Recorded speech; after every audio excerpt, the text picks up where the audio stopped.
ఇక్కడ చూడండి 10th class NCERT text బుక్‌లోని ట్రిగ్నోమెట్రీ చాప్టర్‌లో 8.3లోంచి ఒక ప్రాబ్లమ్ అండి. ఫస్ట్ ఇక్కడ కూడా ఈ ప్రాబ్లమ్ వచ్చేసి మనం LHS is equal to RHS prove చేయాలి.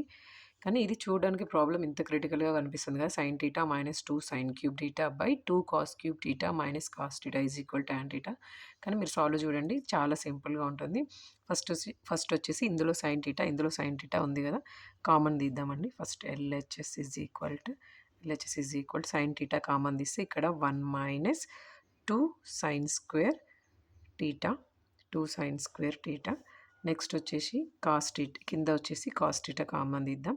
cos θ 2 cos square θ minus 1, 2 cos square θ minus 1. Next వచ్చేసి ఇక్కడ మళ్ళీ సైన్ యాజ్ ఇట్ ఈస్గా రాద్దామండి. sin θని sin θ 1 minus 2 sin square θ as divided by cos θని యాజ్ ఇట్ ఈస్గా cos θ. ఇక్కడ వచ్చేసి cos స్క్వేర్ θ అని ఐడెంటిటీ ఉంటుంది కదండి, trigonometric identity. sin square θ cos square θ is equal to 1. అది వచ్చేసి cos square θ is equal to 1 minus sin square θ, 1 minus sin square θ. ఇక్కడ నేను 2ని cos స్క్వేర్ θలో ఇక్కడ ఏం సబ్స్టిట్యూట్ చేస్తున్నానంటే 1 మైనస్ sin స్క్వేర్ θ మైనస్ 1. ఇప్పుడు దీన్ని సాల్వ్ చేసామంటే పైన sin θ యాజ్ ఇట్ ఈస్గా ఉంటుంది. 1 minus 2 sin square θ by cos θ.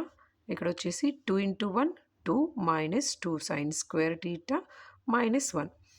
Next వచ్చేసి sin θ 1 మైనస్ 2 sin స్క్వేర్ θ. ఇక్కడ వచ్చేసి 2 మైనస్ 1 1 అవుతుంది కదా. నెక్స్ట్ స్టెప్లో cos θ is equal to 1 minus 2 sin square θ. ఇక్కడ చూడండి 1 minus 2 sin square θ 1 minus 2 sin square θ cancel అయిపోతుంది.